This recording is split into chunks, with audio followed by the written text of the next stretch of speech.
Okay, so we're going to talk about numbers, but wait, don't click away. This isn't your high school math class. Think of this as an adventure story, a detective story even. It's the story of a human quest that's thousands of years old, the quest to make sense of our universe by measuring it. And as you're about to see, that journey led to a discovery that almost broke the foundations of logic itself. So let me just kick this off with a question that's going to frame everything we talk about today. What if I told you that the simplest, most basic shape you could possibly imagine ended up completely shattering how the ancient world understood reality? Stick with me, because that is exactly what happened. And this image pretty much sums up the entire journey we're about to take. The thing you've got to understand is this. The numbers we use every single day weren't just found lying around. They were built piece by painful piece over thousands of years. They were born out of pure necessity. And honestly, they were often resisted by the very people who helped create them. All right, so where does this all begin?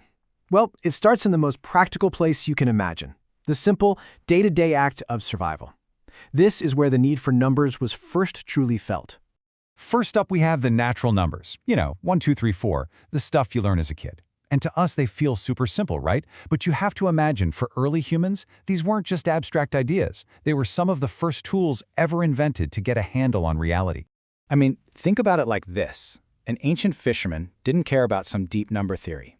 He cared about how many fish were in his net, how many people were in his tribe, and if he had enough food to go around.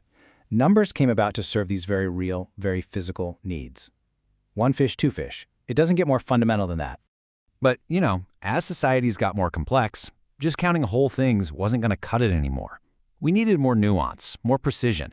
We had to expand our toolkit to describe more of the world. So, that brings us to the next big leap, the integers.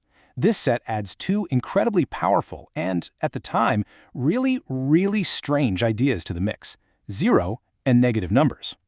Now, to us, this seems totally obvious. But for centuries, some of the smartest people on the planet fought against these ideas. I mean, how can you have 0 of something? And worse, how can you have negative fish? It sounds like a joke, right? It just felt like complete nonsense. And because of that struggle, these ideas weren't really fully accepted until the 16th century. That's a huge mental hurdle to overcome. Then, as people started building bigger things, trading more, doing more science, we ran into another problem.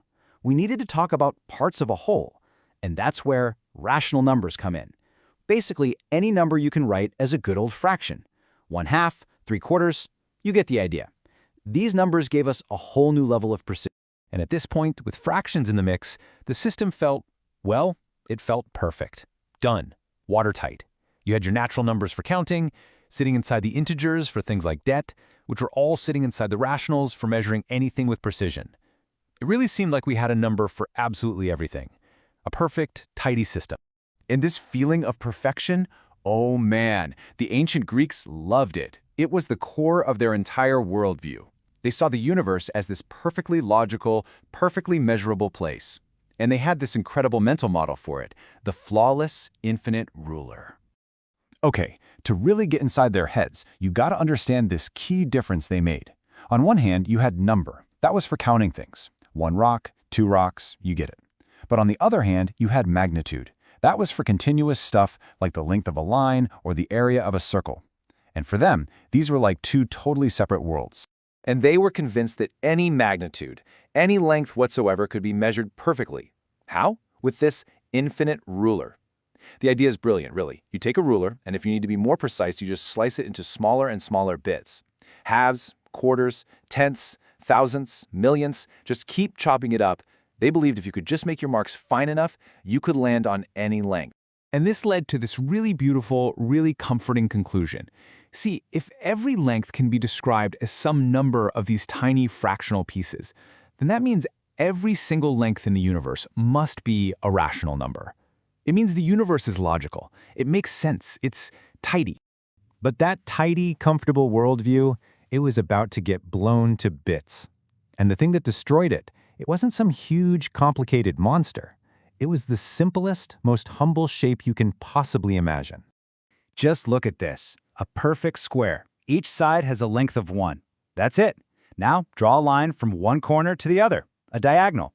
And here's the question that sparked a full-blown philosophical crisis.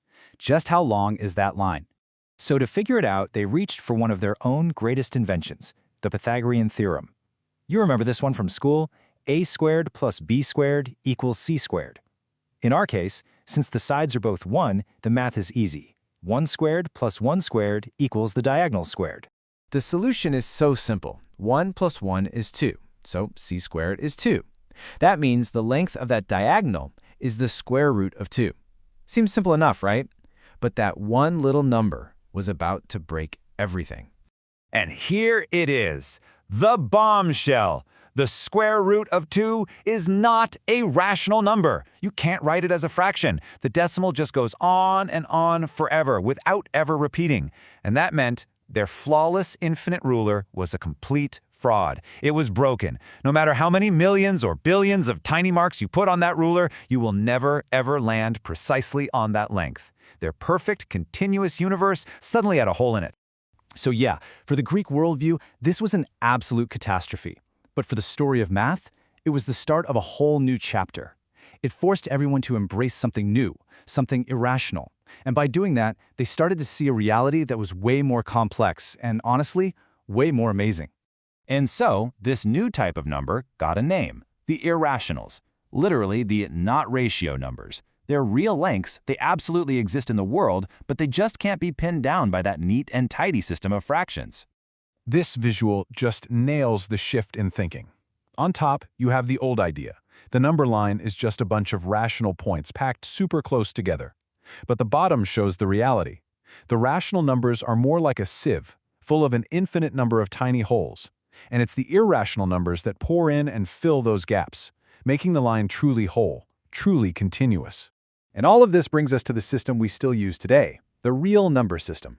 This diagram shows the whole story, right?